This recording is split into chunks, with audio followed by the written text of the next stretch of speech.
started out so well. And that's when I knew we were doomed. I know that sounds crazy, but as soon as I like a true Bengals right? As soon as I tweeted out, wow, who's this team? I thought, geez, you maybe should have waited a couple drives. It did. It started out so well. I thought, look Hold at that. your tweet, huh? It's one of those deals. Stop tweeting, Tanya. Like I have anything to do with anything. But yeah, it was one of those days where I thought, okay, people were picking them. Like these experts are saying, yep, I think the Bengals are going to win in an upset. And I'm thinking, okay, that's bad news right there. That's bad news. We all picked them, so it was kiss of death last week. But, you know, as the team you cheer for, I like them always to be under the radar. I like them to be overlooked. I like them to be given the role of the underdog. I hate my team ever to be propped up and said they're going to win it because, you know. Spoken like a true Browns fan. And Indians fan. Hey, let me welcome you all in. This is the Flying Pigskin. It's a Cincinnati Bengals podcast. We have experts and me. I'm a fan. Take you hopefully everywhere but inside the huddle and the I mean, I don't want to be in the showers or anything. So I'm Tanya O'Rourke, your host, and I bring along with me the all-star John Popovich. Hi, everybody. Hall of Famer, I should say. The second stringer, Scott Kaiser. Yeah, who's sad and depressed today. I'm sorry. It's a rainy Monday. You're allowed to be depressed. There's a lot of losses. It was a rough day yesterday. It really was. So I guess my first thought was, as I mentioned, it looked good at first. I think overall I would have really not a whole problems with the offense in this game. I thought they came out with a good game plan. Some guys got hurt, yet they still performed. You know, there's some segments we could talk about that didn't work well. My problem coming out of that game is defense. I mean, you get punched through that much yardage, and you know you can't stop the run. And I just get a feeling Cam Newton scares the hell out of that team. Well, you know, he kind of should. Yeah, he's very good. When you see him with the ball, he's either going to get you with his feet or with his arm. And then when you can't stop the run, you're done. Remember last week when we were sitting there wondering where the Bengals defense was because it felt like they haven't really played that well, and then Brian says, "Oh, well, they're a top 10 defense." I'm like, okay, no, that was kind of what I felt about the defense. I think there's just a lot of really bad defenses out there. Yeah, no, that they got gashed, and it wasn't pretty. I mean, and it was right up through the middle. I mean, they couldn't. The contain holes. anything. I think I could have run through there. Christian McCaffrey's still running free. I mean, and every time he touched the ball, it looked like he was shot out of a cannon because he would just fly past the first level of defense. And frequently you're like, well, there he is, another 8-9 yard gain before they're even touching him. Yeah. And if I heard his name, it was almost like, okay, McCaffrey. You heard it a lot because he had 28 carries. Oh, my gosh. And why do something different? No, there was no reason not to hand the ball off and to him. anytime they needed a pass for a third down conversion, they got it. Right. You knew it was coming, and all we've said it for years. You set up the pass with the run, and when you have a run like that, you could pass anything all day. All day. And, the only thing I kept hoping for was that Cam Newton does get a little inaccurate as to me, it seems, as he throws deep. And there were a couple times when there were some balls the Bengals should have caught. But he only threw the ball 24 times. I know, but probably 5 or 6 of those. There were some, like, dang. The only thing I would think is, and they caught him, but then they didn't recover it, is, he can fumble. I mean, he's running around with the ball a lot back there, and, you can maybe catch him on a fumble, but they did cause the fumble and then didn't recover it. And so, it's never no benefit. And, I mean, when you create a turnover opportunity and then don't capitalize on it, that's another missed opportunity. I tweeted it out. Lord knows my tweets are just epic. It was just that they had no answer for the Panthers offense, which is obviously what we're talking about here. They had no answer. So the first drive, here we go. We marched the field. It was a beautiful first drive. You used up the clock. You got everybody a little tired, you think, on defense. It was textbook pretty. You used a lot of different people. Beautiful. You said, Joe Mixon who? We don't need that Joe Mixon. All day I thought that the offense looked really good. I mean, there's a sore spot to this offense. Do you want to say his name? John Ross. I mean, honestly. If he quit that route. Well, I mean, but it wasn't just that. I watched back and I'm looking at the because everybody wants to hone in and say, well, Andy Dalton threw 4 picks. It was bad, Andy. But 2 of those picks you can toss out because one was on a popped-up ball and the other one was on the end they were of game just trying to Hail Mary it. So he threw 2 interceptions. Both of those interceptions were John Ross did was not the intended complete receiver. his route. Didn't fight for the ball either. I mean, it just didn't look like he tried to get the ball. I mean, it was thrown in his direction, and you got to fight for it. This isn't like college where you're catching the ball where you're wide open or there's no defender around or you're the only one they're there. playing a loose defense. Yeah, you've got to fight for the ball, and he didn't do that on either of those. The backlash against him was immediate. Oh, yeah. But, I mean, at least from, like, the Twitterverse and fans and things like that. But it does make you wonder, is this what Marvin saw last year? The quit, the not giving it that 110%, that putting team before self Well, thing. we recall that Marvin took him to task like he hadn't done with anybody else. Yeah. I mean, he spoke out. So obviously there was something there that he saw, and he didn't say everything, but I have to think that was part of it. Maybe he doesn't know the game that well. Maybe he doesn't understand his role that well. I mean, on that first interception, the ball wasn't thrown well, but he had a chance to break it up. Yeah, he had that's a what I'm chance saying. all He of a needed to sudden fight become a for it. defender, Right? And break that up. And that's the kind of thing you have to think on your feet, and you have to do it very quickly. You just can't expect the ball to get in your arms. Can I challenge you on something or question it anyway? Again, fan here. I don't know. I played, sports in high school and things like that and all through childhood, but I've never been paid to play a game. So when you say maybe he doesn't understand his position, I, as a fan, go, now hold the phone. You're making millions of dollars, and all that you do or should do is eat, sleep, and dream your offense, your game plan, your book.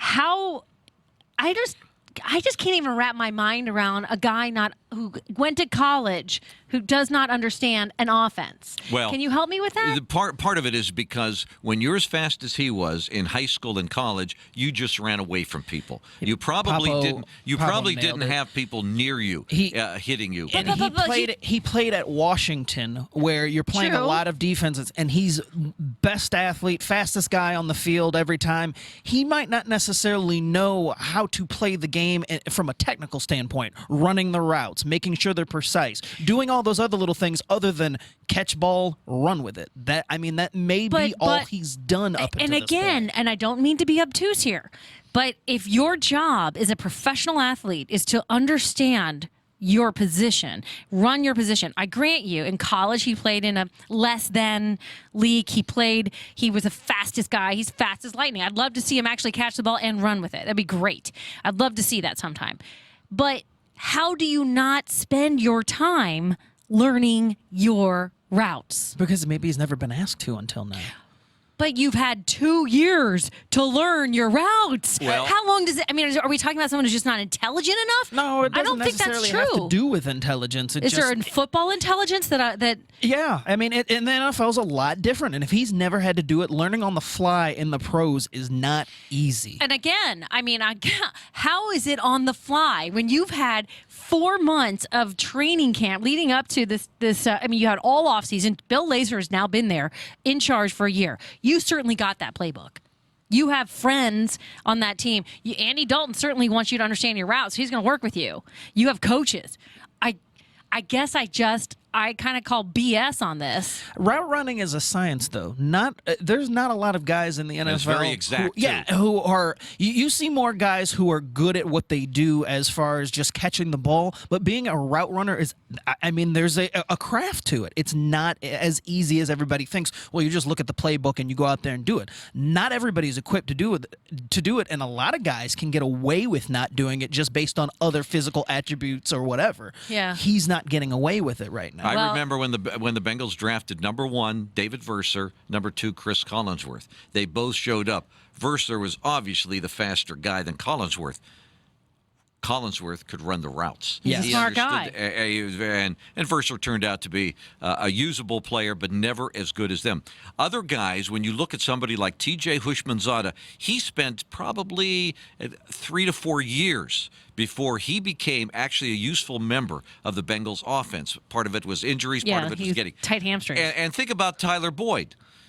He is now in his third year. He's figuring it out. And now He had a good game. Yeah. It just takes a while for some of these guys. And receiver is a tough position to just come in and blaze. There's not a lot of guys that come out of college and immediately just fly off it. So perhaps I'm taking for granted that you just understand your position because you've been hired to do that position. I think to go further on your point, though, I think the hard thing to forgive, though, is one thing to run a route and maybe do it not quite precisely, but quitting on a route. Yeah, that's unacceptable. And I'm not sure. I'd like to hear what did he see the ball wasn't coming in the right direction? Did he think that it? You have to want wonder to give what him was the in his benefit mind. of the doubt. You want to think like no one quits because at a minimum you serve as a blocker or you can hit. You can try to stop, break something up, whatever.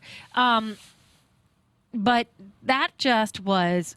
It was one of those things where I'm sitting on the couch and I went, no, you stand up like, what? Come on. The optics are bad, and the way so the ball went, it almost looked like he didn't see it because coming in his direction, because it was like he stopped and the ball was still in the air, and I thought, why didn't he keep going? Just go. Well, yeah. Did you not think it was coming? It doesn't matter. You're a decoy at that point. Yeah, right? but I mean, if you don't think the ball was even thrown in your direction, what I'm saying is he didn't know it was coming at him at all. Like, I mean, you're not even running decoy route at that point. It was just very odd, and I would hope that he didn't just straight quit on that route, but yeah, and that's what I'd like an explanation. I didn't see that he talked in the locker room after the game. I'm not sure he did. I haven't heard any. There must be something from him. But I'm sure people want. I mean, we all want to know. It's interesting because I wasn't watching television by that time. I was out putting away outdoor patio furniture and given up, huh? and listening to Lap. And at that, Lap jumped on that play like I've not heard. I mean, he was just screaming about John Ross quitting on the play. So it takes a while for to do that to Lap, to say something negative about somebody. But he felt that he really let his quarterback down there. The whoever was doing the game, that's all they would talk about. And so I'm thinking, at a minimum, John Ross's stock just went down dramatically within the NFL for himself. It was so public what occurred or what appeared to occur that you just shook your head at it like, what? I don't. Again, you're right. To hear Lapham go off, that's a lot. His stock is tenuous as it is coming into the season anyway. When they were talking, they show him running that 440 and all that other stuff. He looks great at every broadcast. Shows one more time. I'm like, what, from the combine? Yeah. I mean, we've seen that a billion times, but I mean, when you've got Tyler Boyd stepping up, and again, it goes back to his first-round pick.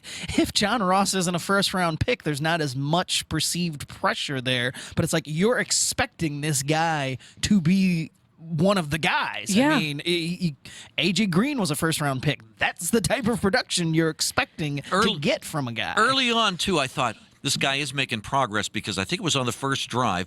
Andy Dalton looked in through just a little slant. It was down low, and it got inside the 5 yards. And I'm thinking, that was a good catch. It was a good route. It got them, I think, a first down like inside the 5 or something. Yes. And I'm thinking, that's a tough route. Right. That's a it was good a one tough catch, too, Yeah, it was a tough make. catch, yeah.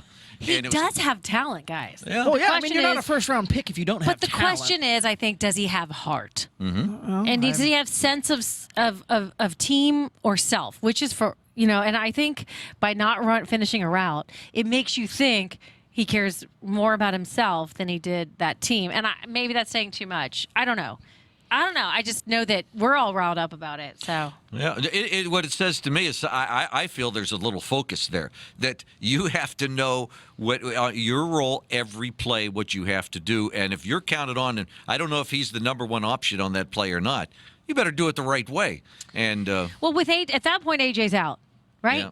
AJ's out. So pressure on you. You better have your head up and know what you're doing because you don't have Joe Mixon. You don't have AJ Green. I mean, it looked like a battlefield after a while. Every play, it felt like it, starting in the third quarter, there was like, another Bengal down, another Bengal down. Mm-hmm. And I was like, gosh, what is going on? Really big problem with Glasgow being gone. That's going to be a big problem because if you thought the defense was like Swiss cheese, it's going to be worse. Well, Glasgow out. Michael Johnson still not back. Right. Preston Brown didn't come back like most of us thought he was going to come back this week. Vontez Burfict still has one game to go. One more. So, I mean, yeah, you do have a lot of holes. And but this is every team. I'll bet you we all look at other teams. We cheer for other teams. I bet you could look at all our teams, and we probably have 3 or 4 players that are down too. Yeah, and I'm sure that's true. It just, as a Bengals fan, it feels like, come on. AJ Green went out yesterday. Mixon's gone. That defense is just ripped to shreds, it feels like, at this point, early in the season. I don't know. AJ Green says he's okay. He says he's okay. But I don't think at this moment, as we record this, we've heard officially that he's okay. And I don't think we'll hear till maybe next Sunday. Right. He'll probably make the trip. He'll probably, Marvin will do his little thing during the week. Maybe. It's partly cloudy. It's partly sunny. The thing he does. and then finally we'll know whether it's sunshine or not inside the dome on Sunday afternoon. So. Yeah, at first when AJ went out, I thought, okay, they're looking okay. They're still okay. They just still looked okay. In fact, they seemed like they stepped up their game early in the second half. They had a nice drive in that. I'm thinking, okay, these guys understand there is no AJ to lean on. You have to get some other guys to have to do it. But am I just a Bengals fan here, or did it feel like shortly after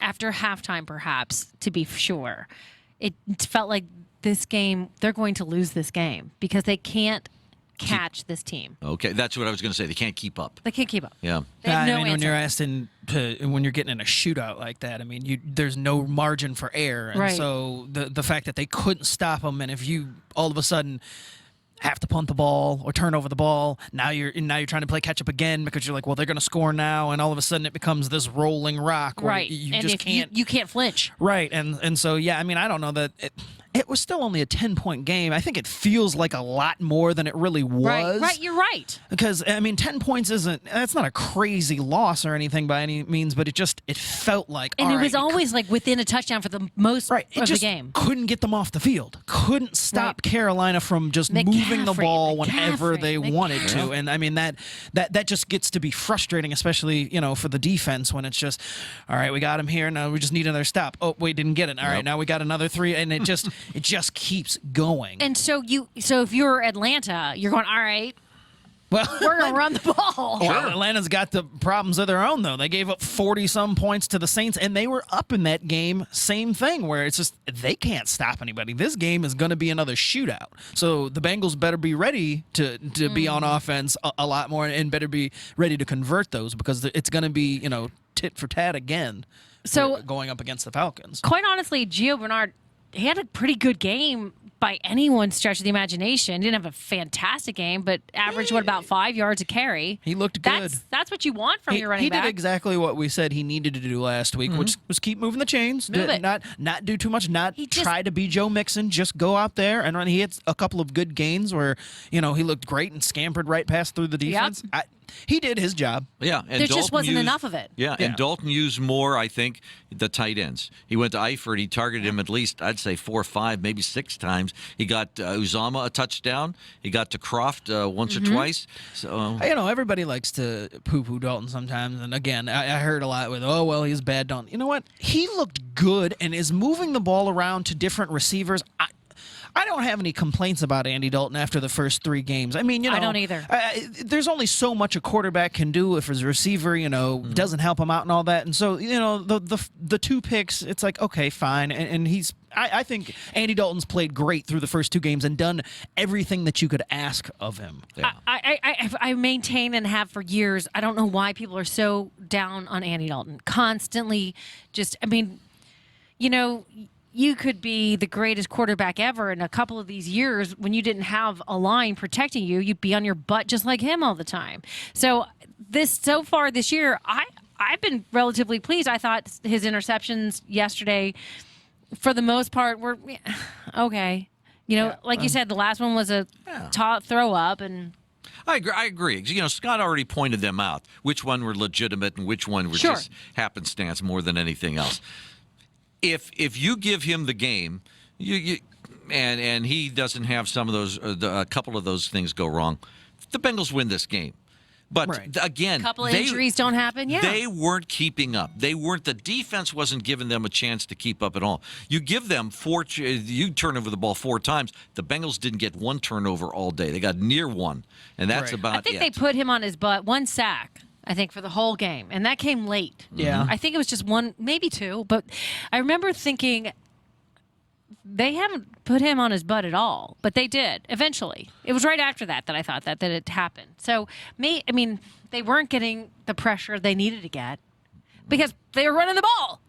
Go figure. Well, and I mean, when you're sitting there playing keep up, and Mixon's out, so the on Carolina's side, you're looking at it as, all right, they're going to throw the ball more. Sure. So they're We're gonna backing play up. loose. I was going to say they're playing the pass, and when Cincinnati is forced to play the pass to try to keep up and score points just as fast as Right. Carolina is. I mean, it makes the defense for Carolina. It makes their jobs easier. All right, so I guess we should look ahead. You got the Falcons coming up. You're going to Atlanta. Atlanta's coming off a loss. The Panthers were coming off a loss. Well, the Bengals are now coming off a loss too, but they're away. So the run defense is not going to change. The run defense might change. It could be. I'm not sure how Atlanta lines up. In fact, they lost. Is it Freeman? Yes, their Freeman's running back. out And right now. He's been out, and he's their top back. I think the Bengals at this time should be working like heck to figure out how do we close this down. We're not going to have Vontaze Burfict back for another game, so we better we know what personnel we have. How do we close up and prevent this thing from happening again? You have Matt Ryan, though, throwing the ball, and he's awfully good, too. I think you have the opposite problem that you had against Carolina. If they were eyeing the backfield and worry about Cam Newton, and you got Christian McCaffrey, and their receivers are nothing, special. Right. You have the flip side. Atlanta has Calvin Ridley, who's emerging, and there's we talk about rookies, but it's like he had a big game this week. You've got he's Julio. He's not even their number 1 I was going to say receiver. Julio Jones is still a monster, and so you're not worried about necessarily the running game.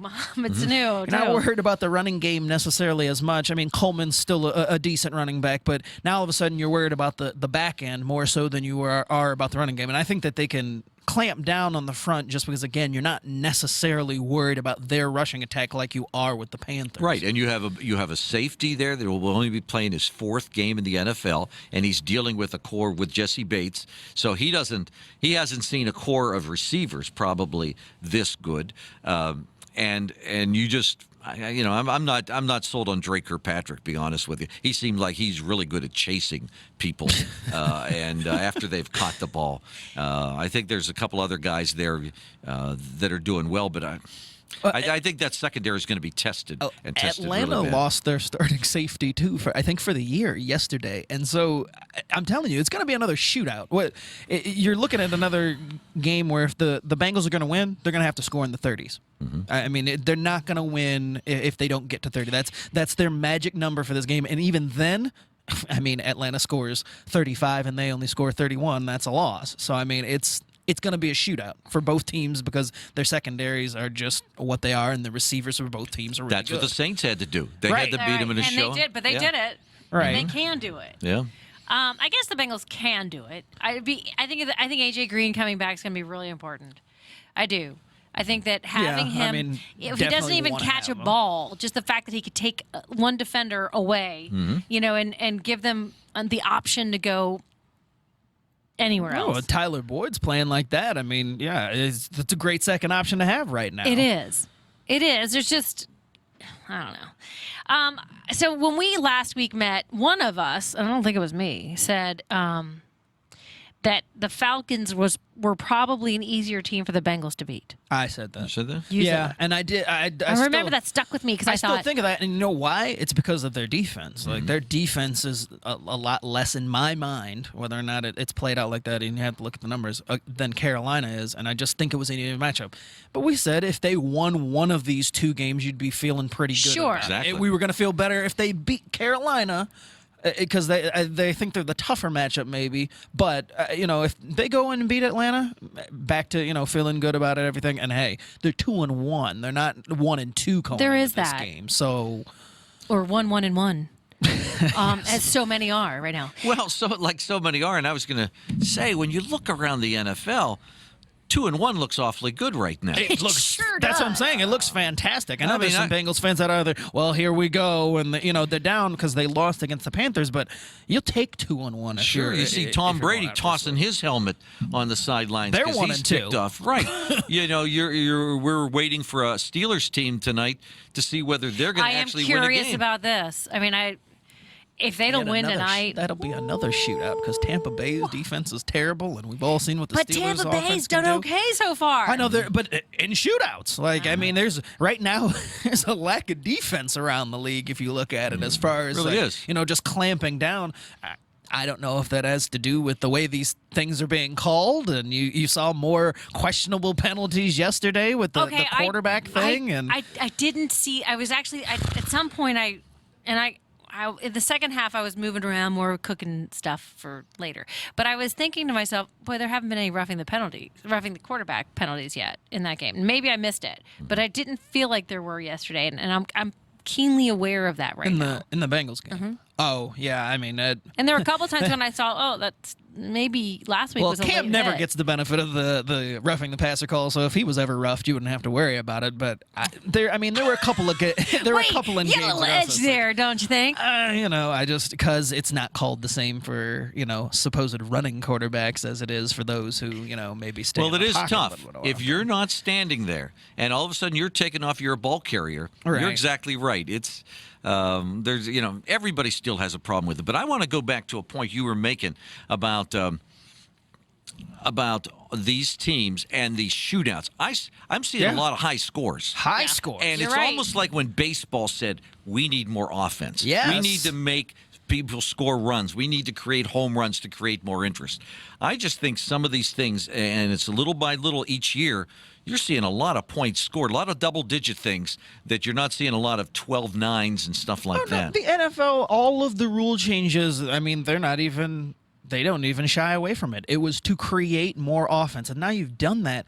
And I don't know who wants to see all these games where there's no defense. I mean, you bring up the Vikings game with the Bills. That was a rough The day in Vikings my are supposed house. to be one of the best defenses in the gosh. league, and yet they gave up 28 points to the Bills before you could To even the Bills! before the you could Bills! even blink. To a brand-new quarterback. huh? Yeah, and I mean to a team in swear general to that you, everybody had buried as one of the worst. They were looking ahead to San Diego on Thursday Oh, because no, there's no doubt. I said when I saw the score, I was like, well, they that looked on was the a- calendar and saw, hey, we got a Hey. bye week this week in Buffalo, and then we're That's going to take right. care of business There in you San go. Diego. And, I mean, you can't do that, but still. so that falls straight onto the coaches, if you ask me. But that's Oh, well, I not mean, about the Bengals, is it? I think in that situation is actually more the players because Zimmer's not about to have his guys out there If not you don't ready game for plan- any single game. But I do think Zimmer didn't game plan. I mean, I think the players went in there more with the mentality of, oh, this is one of the worst teams in Think the so? league. Oh, crap, they're up, 28 to nothing.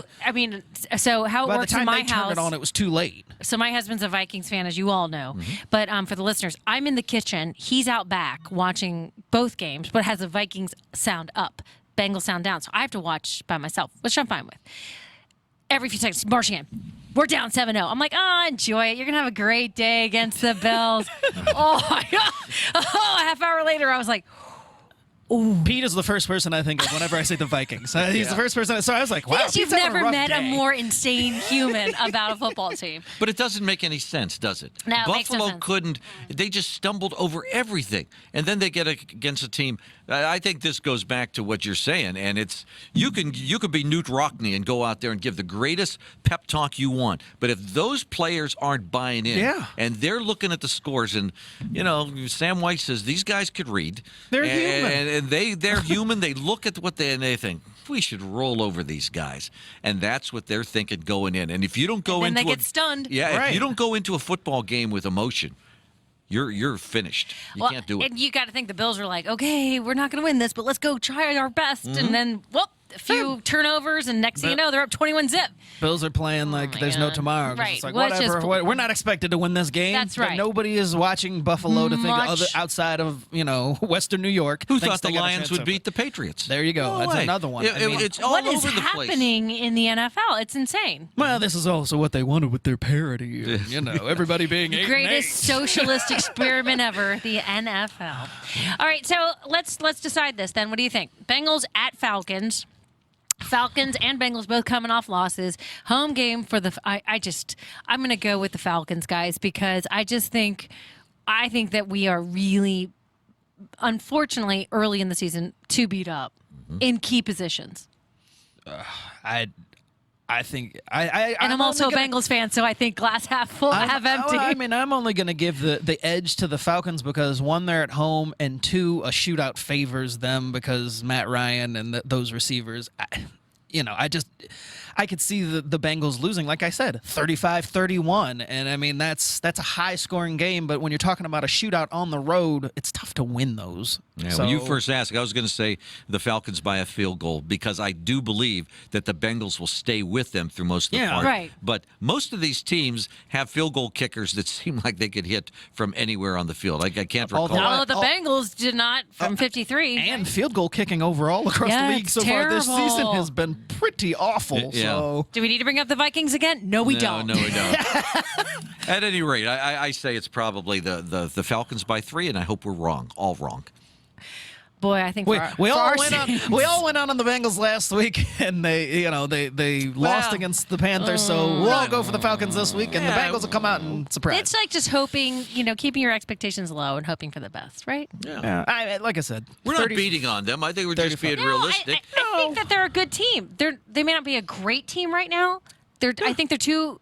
Again, if AJ Green's out and you got Mixon out and all these other people out, I think they're just missing too many parts. You take too many parts out of the engine, it's just too difficult. And on defense, they're missing a lot of parts too. These teams are pretty evenly matched. I don't think Atlanta's that great of a team either. Home field advantage then comes into it, Yeah, I mean, it's just...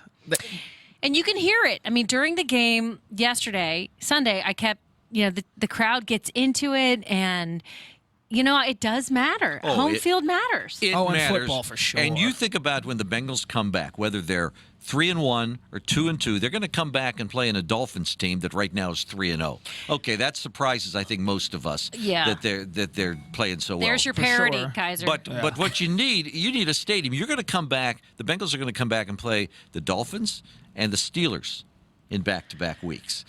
You need a stadium. It can't. You need it to be full. You can't have a stadium in that second week that is all yellow and black.